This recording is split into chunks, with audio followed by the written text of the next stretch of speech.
Hello everybody, welcome to Tower Casuals, the Destiny podcast here on Boss Rush Games. I am one of your hosts, Corey Deering, and alongside me, as always, is the Guardian Sour Cream, Josh Finney. I hate you so much. Why do you do this? You're a monster. I'm so happy you reminded me about that on Arsenal X last weekend. I shouldn't have. I'm never gonna be allowed to forget it. You're not? Nope. Next year for Christmas, I'm just going to send you a big tub of sour cream. You're going to get my resignation the next day. Do the show by yourself. No, I need you. That's what they all say. I know. How are you, Josh? I'm good. I'm tired, but we got our first TWAB of the year today. Yeah, we did. I'm also good, because we got a few announcements outside of Destiny this week that were pretty exciting. You can catch that on Boss Rush Reacts on YouTube. We're getting a Star Wars game, not from EA. We're getting an Indiana Jones game from Machine Games. It's very exciting. We didn't even mention that Todd Howard is producing that game. I just realized that. Yeah, I thought you were going there at one point, and then I was like, well, I guess we're moving on to Star Wars now. I was, and I got sidetracked. So, yeah. Oh well. What else is new? We're always sidetracked. Todd Howard's making an indie game. Chris Evans may be back as Captain America. I know. I saw that too. I'm like, in what way? By the time you listen to this, we'll have seen the first 2 episodes of WandaVision. It's true. It's what, tomorrow, right? That comes out tomorrow. 3 a.m. Oh, and I bet you will be up at 3 a.m. to tweet about it after you're done watching it. No, I'm probably going to wait. My girlfriend has tomorrow off, so I think when she gets home from work tomorrow, when she finishes like a 3 or 4 day stretch, I always go pick up breakfast when I know she's on her way home. And we eat breakfast and like watch TV or something before she goes to sleep and I fall back asleep. So we're probably going to watch it at like 7 a.m. So I don't get spoiled. Nice. Well, Josh, that's all very exciting news, but I'm sure we will touch on it again on Arsenal X. There's actually a lot to talk about on that show this week, but there's a lot to talk about on this show, Josh. We got our first TWAB of the year, like you said. Very exciting stuff. The season is coming to a close. I still need to play that last mission. I gotta tell you, man, I've been very busy. I've been very busy with Boss Rush stuff. A lot of paperwork stuff, a lot of business style stuff, a questionnaire for everybody. It's been a busy week. Also, 3 days this week I went to bed before 10 p.m. So I'm proud of you. Yeah, look, last night I was in bed at 9:30. Josh, tonight will not be one of those nights for you. No, it will not. It's already 9:18. So unless we're gonna have a 12-minute show, then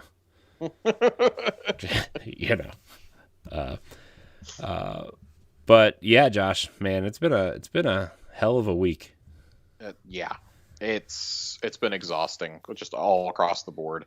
Also the Browns won their playoff game against the Steelers. That was exciting for me personally.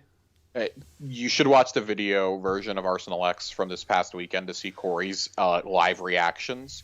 Because while we're doing the show, he's watching the game on his other screen, and just like, I'm surprised he wasn't openly crying.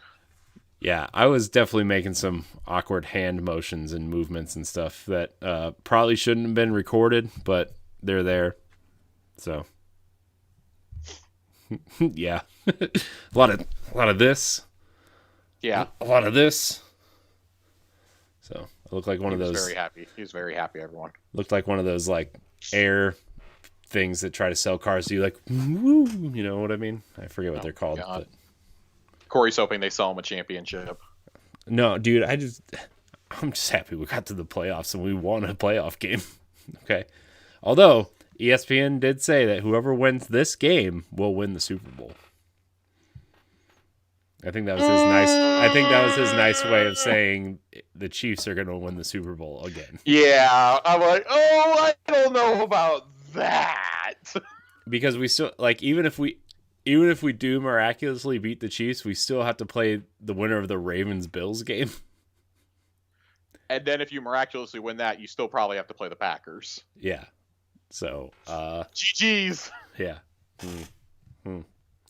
So. Did you see Kevin Stefanski talking about how he knew when they were about to score because the TV feed was like 45 seconds ahead of his?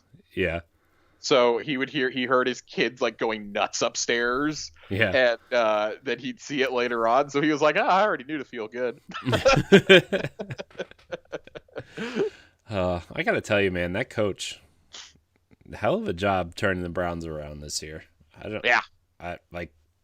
Our defense is pretty mediocre to put it lightly. But our offense, man, it's beautiful. It is. Beautiful. Yeah. I believe in Baker. Yes.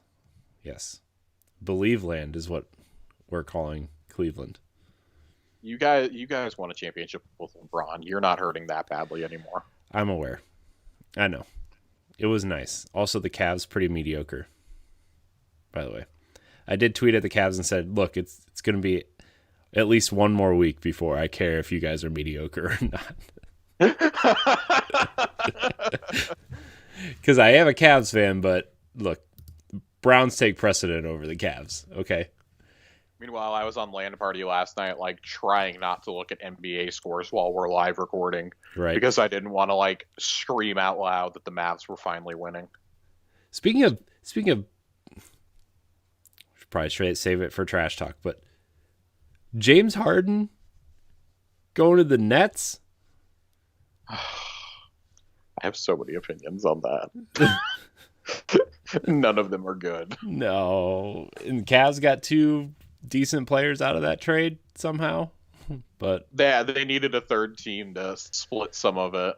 Yeah, but yeah, I like the haul that Houston got. It was pretty good. The Nets, on the other hand, mortgaged their entire future to hopefully win a championship. Right. And if this gamble does not pay off, they're screwed into like the mid 2020s, if not beyond. Yeah, probably beyond. Well, we're gonna say beyond. The final first round pick that they traded is like 2027 or something. Mm-hmm. That's insane. That's 6 years from now. Mm-hmm. This is what they did for Paul Pierce and Kevin Garnett, and well, look how that one turned out. I mean, that's what the Cavs did though in the mid to early 2000s when like LeBron came back and they got rid of all their draft picks and all their like future players to build a team around LeBron. So you had to. Yeah. I mean, we won a championship. We got there 3 times, so sure. 4 but times. Anyways, this is not trash talk. It's true. This is Tower Casuals, the Destiny podcast. You can find it live right here on Thursday nights on twitch.tv/BossRushGamesLive or on Friday nights on your podcast feed. Remember to rate and review us on Apple Podcasts and Spotify. Subscribe to our YouTube channel and leave us some nice words. We appreciate it. Also, email us your questions or tweet at us. We do take questions on the show. Very disappointed in the lack of listener interaction on this show. We get a lot on Arsenal X. We get none for Tower Casuals. 0. Someone call Greg Osterman III. Yes, Greg, we need food questions for this show. I can pull up his Arsenal X stuff for this week if you want. I already have it. This guy probably just like as soon as the next episode ends, he just sends the next question. He's probably got them all lined up. So anyways, Corey, should we get into the TWAB? We should. Give us that TWAB, Josh. Give us that TWAB. This was surprisingly meaty for this week, though. I'm very surprised at how much there was to talk about this week. The first thing to get to is rewards for the Dreaming City and the Moon. One of the big complaints since Beyond Light came out is how expansions are still being sold, but the rewards from them are useless. Mm-hmm. This doesn't completely mitigate that, but it does help out a pretty decent amount. Justin Dazzett, who's the rewards lead, talks about it a little bit. He says things that we're going to start seeing in Season 13, which is starting the 9th of February, I believe. Mm-hmm. Reissued Dreaming City and Moon armor, so the Reverie Dawn and the Dreambane sets These will drop with high stats when earned in either dungeon, the Shattered Throne or the Pit of Heresy. The final chest in the Pit of Heresy will no longer drop a fully masterworked armor piece, though. What it will drop is a armor piece that already has 7 energy on it, and is guaranteed to drop with at least 16 in 2 different stats and high stats overall. And class items will no longer drop from that chest. That was the big complaint, because I can't tell you how many times I've run Pit of Heresy and gotten the fucking cloak out of there. Mm-hmm. And, like, the cloak is the first thing. Like, my class item is what I max out right away. Mm-hmm. Like, that just goes with me season to season. Right. One for each element. 4 weapons for each on the Dreaming City and the Moon will be dropped. For the Dreaming City, you will get Waking Vigil, Sleepless, Vouchsafe, and Retold Tale. The weapons that drop in the Shattered Throne dungeon can roll with perks that are unavailable from drops and other reward sources. I like it. It's one of the things we've been asking for a long time. Give us some unique perks. And they finally did that with the Deepstone Crypt. They did it with Trials. If they're going to start doing it in dungeons now, it's a very good sign. Mm-hmm. Endgame content should have unique perks. It should have unique perk pools. Mm-hmm. And then on the Moon, they did Premonition, Heretic, Blasphemer, and Apostate. These can drop from any source in these destinations, by the way, with the exception of Premonition, which will only drop in the Pit of Heresy. And again, weapons that drop in the Pit of Heresy dungeon can roll with perks that are unavailable from drops and other reward sources. And then the Lost Sector Master and Legend Lost Sectors will be expanded to the 4 on the Moon as well, the rotation. Right now, it's just the 2 that are in the Cosmodrome and the ones on Europa. It's going to expand to the Moon as well. That's good, because like there's really no reason to go to the Moon at this point. Like, honestly, there's not. Unless you want to like do the Pit of Heresy, but like, yeah, there's really no reason to go to the Moon. There's not, and I mean that's kind of how it goes whenever you have an expansion, right? Like Tangled Shore, we didn't really go there after completing the campaign of Forsaken. Any of the endgame stuff was in the Dreaming City, and even that, once we hit Black Armory and Menagerie, we didn't really do anything over there either. Right. So I can't tell you how, like, until this expansion, I was like, I don't even think I've been to the Dreaming City since that season. So yeah, I mean, I basically went there to do the dungeon and to raid and to farm stuff. I like what Justin says here, though. We're making these changes to help preserve the relevancy of the destinations, specifically some of the pinnacle endgame activities that still exist. To get more specific around the actual experience, activities where reissues are acquired will be heavily weighted towards rewarding reissued gear over capped gear. For example, in the Dreaming City, if you've already obtained an infusion capped weapon, it will not drop for you again. So, like, say that there's a fusion rifle in the Dreaming City. There's not, but let's be hypothetical here, or the sword or something. If that is not something that has the new power cap on it, then it will not drop for you anymore. That's it. It's gone, starting in Season 13, which is good. Now, the thing I want to make really clear here is these are Band-Aids. This is not a great long-term solution, but if it is paid content that is still available, whether it be seasons, now seasons last an entire year, whether it be a full-on paid expansion like Forsaken or Shadowkeep, the gear that is in those, there is no reason that should be sunset until you are sunsetting those destinations. Right. Where you're going to make that expansion part of New Light or something. There is no reason that gear should be useless. That gear should always be able to be upgraded and infused. All that does is help build your loot pool and give incentive to go to these destinations. Like, I really can't believe that the Lectern of Enchantment is still pretty much useless on the Moon. Like, not that those weapons are like in the meta, but like I know some people want Loud Lullaby now that 120s are useful, like 120 hand cannons. Why not let us get the stuff from the Lectern? Like that is a whole set of armor and like 8 or 9 weapons you can add to the loot pool. The 3 that drop from both Pit of Heresy and from the what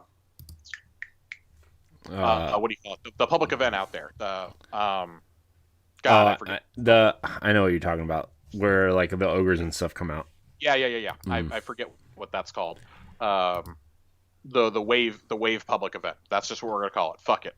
The things where they come out of the big pools and whatnot. Yeah. And they sacrifice themselves, the nightmares. That, like the weapons that drop from that, I mean, that would be cool to have those weapons back. And I'm pretty sure one of them is. I think the sniper is carried over. Yeah, the sniper is carried over. But yeah, it's like the sniper, the rocket launcher, the shotgun. So I guess those 3 weapons are. But why not make everything? Like, that's just, it feels like it's common sense. And we knew this was going to be one of the issues with sunsetting. Like, we're now getting gear reissued that, honestly, like, I feel like the roles I had should have worked again. That really annoys me because I know personally, like, I destroyed some of these weapons. And now I'm going to have to go get them again. But it also raises a bigger question of, are some of these weapons actually going to be useful or not? Because, like, last I checked, a lot of these are really bad in most activities. Right. So it's pretty clear they need a better system for sunsetting, because this simply is not working. This does give incentive to go do those dungeons again, though, because we have the one for Pit of Heresy. Sure, you can go get a powerful out of there. I think you still can, at least. And it was a good source to go get the Masterwork piece of armor to break it down for materials. Yeah. But, like, Shattered Throne, when's the last time anybody had to go do Shattered Throne outside of completing activities? Like, now you're telling me I can go do this and I can get weapons with unique loot pools? That's going to get me to go do these dungeons again. Like, that's why I like doing Pit of Heresy, or not Pit of Heresy, Prophecies, because everything in there is unique to it. Right. I'm not getting stuff I get everywhere else from those chests. That's the big appeal there. I mean, there's 2 armor sets and everything else to earn. The last thing he says is, while not every gear source or legendary reward will be kept up to date for the whole lifetime these destinations are available, we believe there's high value in targeting specific activity drops for continued relevancy to give you more options where to spend time as you seek to improve your arsenal. This is the bare minimum. I want to make that really clear. This is the bare minimum. I would love to see, like, Legend or Master Lost sectors get added to the ones from the Dreaming City. Even though I know those are definitely, like, more of the traditional Lost sector and not, like, almost mini strikes like the ones on the moon and on Europa are. I'd like to see that come into play for all the destinations that are still available, frankly. Yeah. But yeah, so moving on, they talk about tokens. God. I hate I'm sorry. I hate the token system. I do too, and that's why I'm glad that we're getting to this, because the token system is no more, Corey. Thank God. Tokens can be turned in for legendary gear, which be dismantled for legendary shards and materials. Look at the future. We want to update you how you earn reputation with the ritual vendors and rewards that come from them.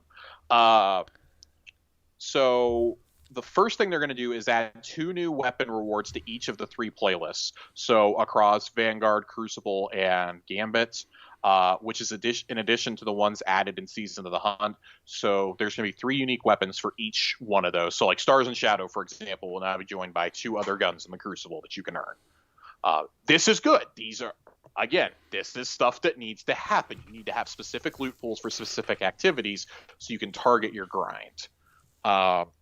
I like that. Starting in Season 13, Gambit and Crucible, and a future season for Strikes, rank rewards will be visible on the ritual vendors. Each season you'll be greeted by a row of rewards, progression towards which will be earned automatically as you complete playlist activities. Instead of having rank rewards dropped automatically into your loot stream, they will now be picked up manually from the vendor. We feel this gives more visibility into what you'll be earning as you progress, and helps you make better choices about where to spend your time. So, for example, for Gambit and Crucible this season, rank 4 will earn you 3 upgrade modules. Rank 7 will earn you 3 enhancement cores. Rank 10 will earn you a special shader, but after you've reset your rank, that will change to 3 enhancement cores. Rank 13 gives you 2 enhancement prisms. Rank 16 gives you a special emblem, which will change to 2 enhancement prisms after resetting your rank. And then resetting your rank will earn you an Ascendant Shard. Ye old golf ball, which will change to an exotic engram after you do that. So that's really cool to me. You can repeat this as much as you want, but you're going to earn 1 Ascendant Shard per season from each activity if you just reset your rank in it, which, you know, it seems to be like it's going to take 20 of filling up the bar to do it. So, like, between strikes between Bounty, Strikes, Crucible, Gambit, whatever. Right. Each vendor is going to have one of those. Crucible's usually pretty easy to do all that in. Crucible's the absolute easiest to do it in, I think. And this will actually get me to go play Gambit. If I know I get an Ascendant Shard at the end, like I may not reset it more than once, but I'll get an Ascendant Shard out of it. Cool. Like I want that for masterworking my gear. Right. The amount that they're being generous with the prisms, I think, is the big story here, because you get 2 on your initial run through, and then you get 4 for everyone after that. Right. That's a big deal. I mean, you can turn in 10 prisms are hard to get. Like they're just prisms, but they're easier than ever. That's the thing. Like there's mods for your ghost you can slap on, and you have a chance to get those from popping off headshots in Gambit, Crucible, or in Strike playlists. I have never found it easier to get prisms than I have with Beyond Light. No, I mean, I'm not saying they're easy. I'm just saying it's still like difficult. These things. Oh yeah, I mean, these are endgame. These are exotic materials. These are endgame materials. Like it's a challenge. I like that they're giving these options, though. They're making it more accessible to people who only play like one activity, for instance. You can still upgrade your gear. If all you want to do is play PvP, you've got a route here now. If all you want to play is Gambit, yes, I do know a person who does that. You have a route now. If you're somebody who plays everything like we do, you've got routes for it. And I like that. In addition, every rank up, every time you fill up that bar, rewards you a ritual engram. So you can get a piece of armor from the Crucible set, for example, or one of the weapons. And each of the above ranks that we just listed, which are ranks 4, 7, 10, 13, 16, and presumably 20, will reward you a prime engram on top of that. That's pretty generous to me. It is. I feel like I think that's pretty generous across the board. Like leveling up has never been easier. No, it definitely has not. I mean, like I feel like the way they're being generous with some of the stuff, like you still have to work for it, but just feels like. I just like even when Destiny 2 started, it was just kind of like, man, it's taking forever to get this stuff, and now it's just kind of like, oh well, it's going to be difficult, but here's what you can do to earn this. There's clear paths to leveling up and clear paths to earning these things, and it's just so much nicer to see that. Well, and then the final note here, which is something that I know Corey and I are both very excited about. Due to automated progression, Crucible tokens are no longer needed and will be deprecated into junk that will delete as a full stack starting in Season 13. So cash in those tokens before the end of the season. Get ready to earn Masterwork materials. I personally will turn in a lot of mine just to shred the weapons for the potential for cores. Mm-hmm. I will, for the legendary shards, I'm sitting on like 10,000 tokens. Yeah. I just don't use them. They did clarify later on. I don't think it was done in here. I think it may have been on either Reddit or on Twitter.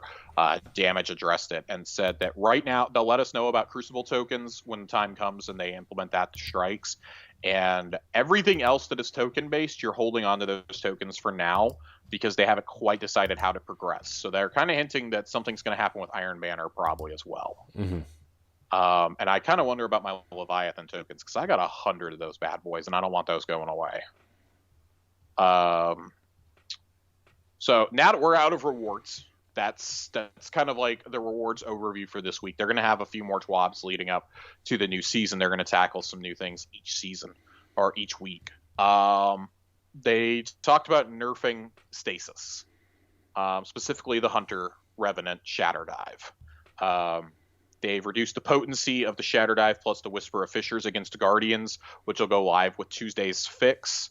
Damage falloff versus unfrozen targets. Max range damage reduced from 50 to 5. Damage reduction during ability reduced from 50% to 25%. And then a whole bunch of other numbers for min-max is there as well. Detonation radius is reduced. And they said they're going to let all this happen before they start addressing the Titan Behemoth super. That's not as strong, or it should be strong. Like it should have the potency that Shatter Dive did, things like that. Mm-hmm. That's their short-term goal, to address outlier stasis abilities to keep subclass decision-making interesting. And a lot of this was because of the primarily PvP crowd did rightfully make a very big issue out of this over the Christmas break. Basically, everybody's spamming Hunter Stasis in Trials. There's nothing else worth using. Yeah. This should make it a bit of a challenge. Like, okay, maybe we can't just spam this, like freeze people and then slam them anymore. Midterm goal, improve PvP subclass usage and win rate balance. Addressing Stasis ability outliers will help us lower the ceiling, but we want to pull up other underperforming light subclasses. And then review our ability to gunplay balance in PvP, because right now it's ability city out there. Yeah. Whereas the gun meta has literally never felt better in comp to me, or in PvP in general. You can pretty much use whatever you want. How much of that though is like, I don't care what I'm using because I know they're just going to stasis me. So it really, like, I'll just use what I think I like to use at this point. So I'm going to be honest. When I play regular Crucible, when I go into control and stuff, I don't encounter a ton of stasis. I still see a pretty wide variety of stuff in that and in Clash. Where I see stasis at the most, though, is I was seeing it when Trials wasn't around.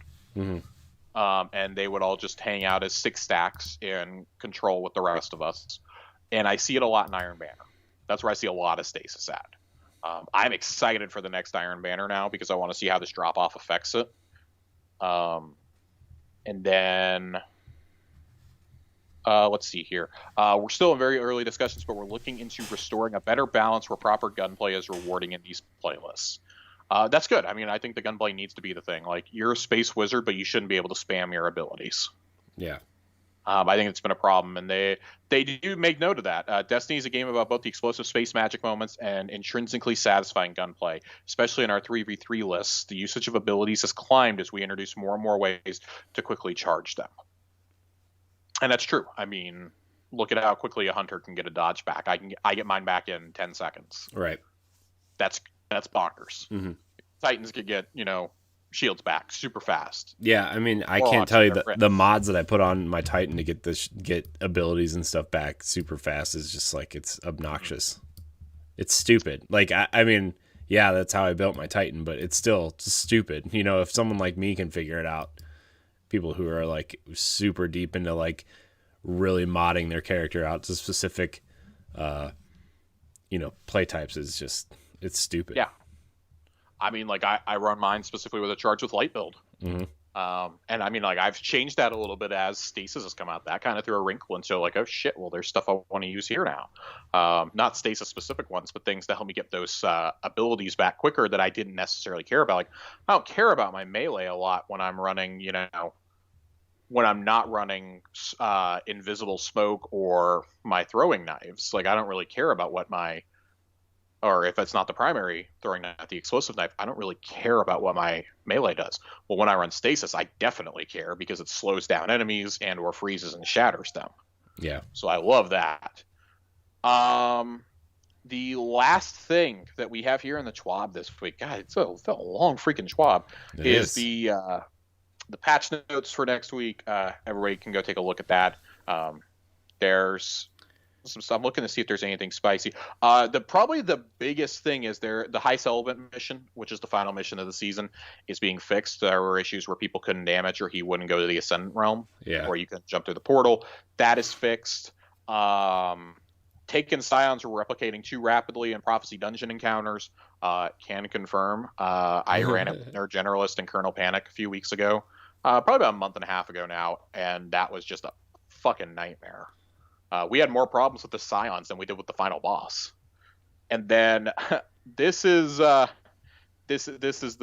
issue right here. This is the big one for all of us who want to go for flawless. Fixed an exploit where players could have shelter from the storm permanently applied in the Deepstone Crypt. Jesus. So we actually have to go through the bubbles now. Aww. That's crazy. Aww.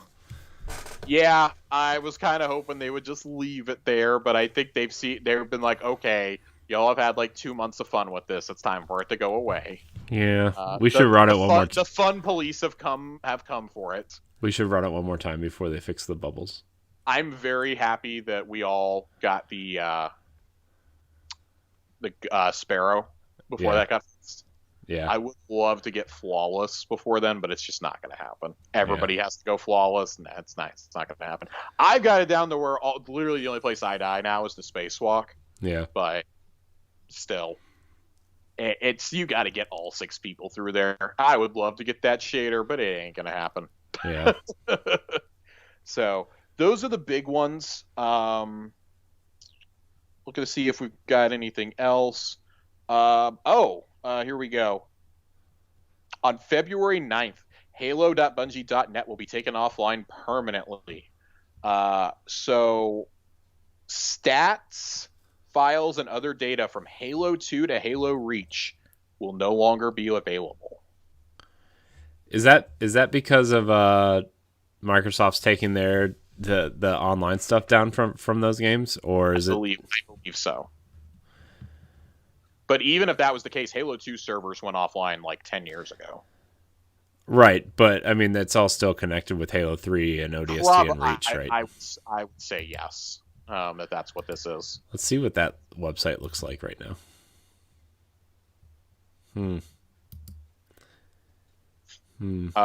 For anybody who has done the high celibate mission, by the way, the ship that is shown in the rewards is a rare drop, and your chances increase with every completion that you do of it. So I'm actually probably going to have to start running it on multiple characters just because I really want that ship.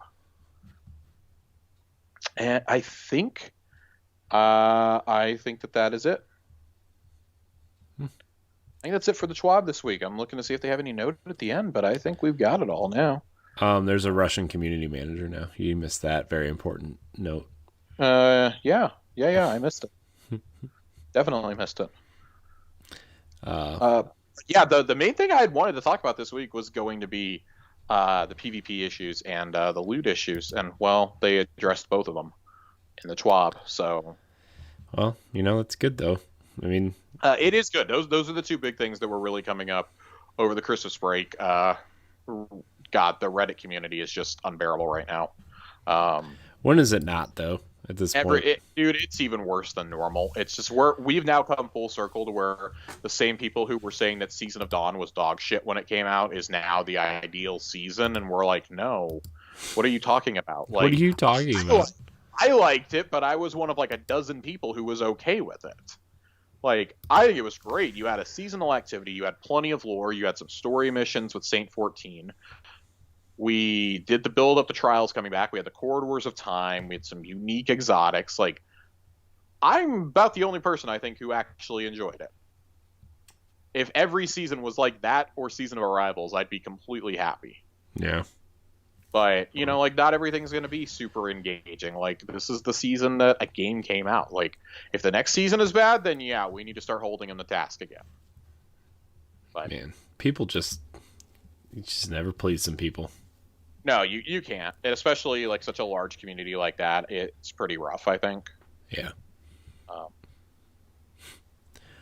Man, that's... Anyways, that's... Before we go on a angry Reddit people rant, what's next on the docket? I think really all we've got left is Lore Corner. Ooh, Lore Corner. I got my Grimoire book, by the way. I love it. It's so good. I know. I love how those books It's definitely the best one so far. I think so. At least like presentation wise, it's definitely the best. Yeah. They've learned a lot since they started making them a couple of years ago. Mm. You put one out every year, I'll be happy. Yeah. So for Lore Corner tonight, we're going to keep reading about the caches that Cayde left. We're going to read a few more of them. Kind of give some insight into who Cayde was as a man, and we're going to start the man who they called Cayde next week. Just while we're kind of wrapping this season up, I want to talk a lot about Cayde. He's been on my mind lately. I saw someone with a Cayde shirt on Twitter, and I was like, oh, man. I remember that guy. I'm trying to find where I was going to start at. Okay, so we're going to start with the cache that he leaves for Taniks. This one's for the Armless Coward, Taniks the Sacred. Or Scarred, not Sacred. If you're listening to this, You killed me, but I bet I took a big chunk of your ugly husk with me. Guess Andal Brask wasn't enough for you, huh? You wanted another Hunter Vanguard for your sick collection? I got my share of regrets, sure, but not putting a bullet in you has got to rank in the top 3. Won't be long before a better Guardian than me puts you in your place. Just wish I could be there to see it. So that's kind of that in a strange way. That's like kind of prophesying what we're going to do in the Deepstone Crypt Titanics. We're going to put him down yet again, even though we did it twice in Destiny 1. This one's for the fellow who calls himself the Drifter. You did warn me running with you would put a target on my back. Guess I'm in good company, though, huh? After all, never had any fun without a little risk. That's the whole idea with the operation you're putting together, ain't it? My idea, by the way. Had it like a million years ago, back when you were still handsome. So you're welcome. You know, getting that up and running means coming out of hiding, giving you-know-who another shot at you. Hope I was around to see that showdown. Personally, my money was on the guy with the golden gun, but hey, what do I know? I'm dead. He is referring to... oh God, I'm blanking on his. Oh Jesus Christ! I can't believe I'm blanking on his name. I talk about him all the time. I feel really bad now. Oh Jesus Christ! I can't. I feel really stupid right now because I've been asking for it. Shin Malfer. That's Shin Malfer. God, Shin, the original, one of the original wielders of the Last Word after Jaden Ward. He inherits not only the gun, but Jaden's ghost as well. He's the only person we know who has inherited a ghost of another person. Shin, of course, with his fight with Dredgen Yor, is legendary at this point. He's the first one to ever infuse the light into a gun, and that's why the golden gun, when you pull it out, is the Last Word. Him and Drifter have a feud that goes back hundreds of years, especially because Drifter runs with the Dredgens. You know, hey, the dark is good, this and that. We know what they're referring to here is Gambit. Cayde was helping get Gambit up and running and felt it was necessary for the Guardians. And we also know from the lore that Shin and Shaxx were secretly keeping tabs on this. Shin was sending his own agents in there disguised as Dredgens to try and get close to the Drifter. Even has us spy on him a little bit. Not he doesn't have us, but somebody has us spy on the Drifter. And that's when you have to make the loyalty choice back in Joker's Wild. But I like this bigger world building, especially when it comes to the Hunters, because it's basically the only one we ever got on screen was Cayde. Shiro. Shiro doesn't count, though. They basically did nothing with them, unfortunately. Other than that, they're all dead. We hear about them in the lore, and that's about it. We covered Petra last week. We covered Deepstone Crypt last week. Where is the other one? Oh, this one I like. This one's for any hunter who kills me. Best guess? Marcus Wren. You realize you get my stuff now, right? All my stuff, including the Hunter Vanguard gig. Yeah, congratulations, dummy. That's what we call a Vanguard dare. Sucks, doesn't it? Okay, brace yourself for some advice, hotshot. 1, know your people. Like my Nessus scout, Quantus Ree. I like to call her about once a moon, else she gets a little too much night and not enough stalker, you know? 2, keep your weapons sharp. Your job's to watch everyone's back, which means no one's watching yours but you. And 3, start thinking now about what you want to do for your successor's Vanguard dare. Because trust me, kid, the gig is going to kill you. And that's true. There's a reason why there's no ex-Hunter Vanguards. They're all dead. The only one that we have an inkling of that might still be alive is Tallulah Fairwind, who was back before Andal. So, like, hundreds of years ago. One of the very first ones. But it is clear, you know, Andal is dead, Cayde is dead. They've pretty much set it up pretty perfectly at the end of the High Celibate mission to imply that Uldren is at least going to come, the Crow, is going to come to the tower sometime soon. And if he is not the Hunter Vanguard by the time of the Witch Queen, I'll be shocked. Yeah. That's the gig they're setting up for, which I think is really good. I think it's necessary for the evolution of the universe. Yeah. I think that's going to play out really interesting. I know we talk about it a lot, but the fact that they like absolutely hate him for what he did to Cayde, and now he like has to take Cade's job and doesn't even really know what he did yet. Yeah, he has no idea, but he's been killed repeatedly by Guardians over it. Yeah. So. Who is the last one? We're gonna do one more. We're not gonna do Zavala and Ikora's, because, I mean, it has basically no bearing. It's just it's a lot of his personal relationships.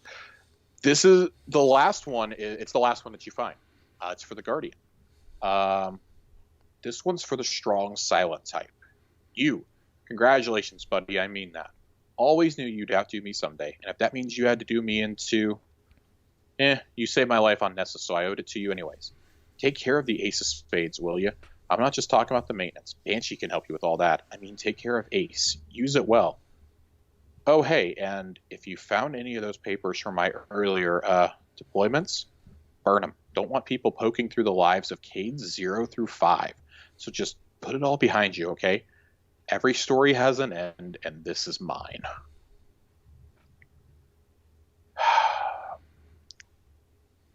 It's rough. It's rough to read that. Right? Because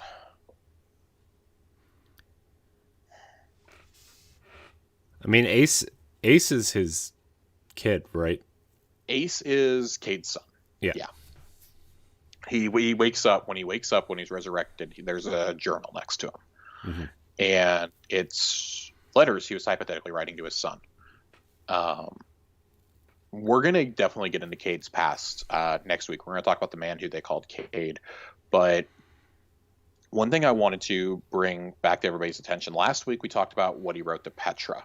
And the final sentence of what he did is, he says, and tell Paladin Orin, which Paladin Orin is the agent of the Nine, by the way. Mm-hmm.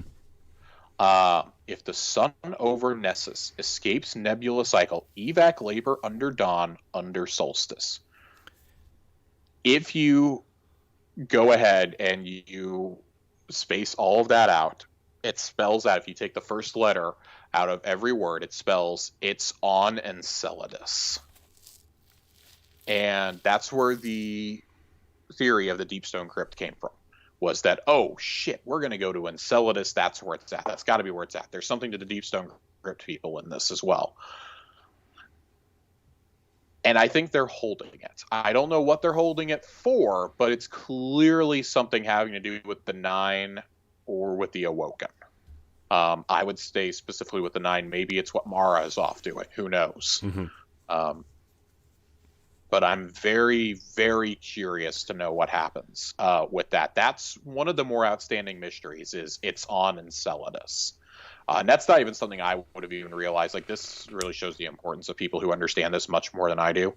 Had Bife never talked about it, I probably would never have understood the importance of that. But I do think that we are going to see more Clovis Bray stuff at some point. Because, I mean, Enceladus is a moon of Saturn. Mm-hmm. So, I mean, hey, maybe that's somehow where we fight Savathun. Like, who knows? Like, maybe it's part of the Witch Queen raid. Yeah. I was going to say, maybe it's part of the Witch Queen raid. Like, maybe that's the true crypt or something. Who knows? Like, there's so much stuff. Like, we're not even close to being done with Clovis Bray's part in this story. Right. So, yeah, who knows? Yeah, but it's on and so maybe Cayde found a pyramid ship. We know he worked very closely with the Awoken, much more than anybody else from the city, that's for sure. Mm-hmm. So, who knows? It was him and Eris were the ones who really worked with them. Right. There's a couple of others. There's Zavala, there's Ikora. And the other one is for... there's one for Hawthorne and there's one for Eris. Basically for each of the main characters in Forsaken. There's one. So, encourage you to go read those on your own. You can find the complete dialogue on Ishtar Collective. That's where I just read these off of. And next week we're going to start The Man Who They Called Cayde. We're going to start that lore book. We're going to read from the fancy Grimoire Anthology Volume 3. Can't wait. It's going to be awesome. I'm excited. I'm also excited. Well, Josh, that wraps up the Lore Corner. Yeah, I think that's all I've got for tonight. If you've got something, no, fire. No, I mean, this is our shortest show in a while. I think it's fine to have short shows, right? Like, I mean, Yeah, great. I mean, it's what we intended to set out for at the beginning anyway. But, I mean, besides, the new season coming up, there's nothing really going on at this point, So, I mean, I think it's pretty short overall. Yeah. There's not a lot. Like, catch up on Hawkmoon if you haven't done it. Do the High Celibate. Some cool stuff. They've said there's still some more surprises to come before the next season. Yeah. So the theory is there may be another legendary pinnacle weapon that'll get revealed. Maybe a third exotic. Who knows? Yeah. Or another exotic. Not necessarily a third, but another exotic. Yeah. Yeah, I mean, I'm going to try to get that stuff done this weekend. Stuff I've been meaning to do for a couple weeks now. I just haven't, busy. And the Hawkmoon mission is just so special. Yeah. I want to get that done. I want to do the last mission. I've been trying to finish Cyberpunk, and I actually hit a pretty big glitch in that game, and I don't know if I can restart it or not. So I might actually just be done until those new gen patches come through or whatever. But I have so many things to say about that on Sunday. Yeah, I mean, we'll talk about it Sunday, but I'm doing the side mission with Pan Am where you're driving the Panzer, and so good. Yeah, well, I assume you have to get in the Panzer to do the mission, and wherever this Panzer is, it's just like hovering on top of a invisible something, so it can't hit the ground, and so I can't get in it. And my God! And I've reloaded saves, and I can't get in it. So that's a conversation for Arsenal X. But I want to thank everybody for watching and or listening to Tower Casuals. Remember, you can tweet at us, follow us on Twitter at Tower Casuals. Join our Boss Rush Games at Discord. You can also email the show at towercasuals@gmail.com if you want to be real old school about it. Yeah, Josh, where can we find you? You can find me on Twitter and Twitch as @Josh_Finn with 2 N's. I'm finishing up Control right now. Got in a couple days of Control, and then I think we're gonna launch on into old Greedfall. Pirate Lord Josh Finney. How do you like Control? I loved Control when I played it. It barely ran on my Xbox One S. Mm-hmm. I still get some glitches on my Series X, but that next gen patch is supposed to be out, I think, next week. Yeah. Or in 2 weeks or something. I think it's this first week of February, I think. And since they won't confirm if the patch is coming to Game Pass, which I'd almost assume it's not, I'm going to end up buying it since I want to play the DLC anyway, so I'll just wait for the next time that it goes on sale for $20. Yeah.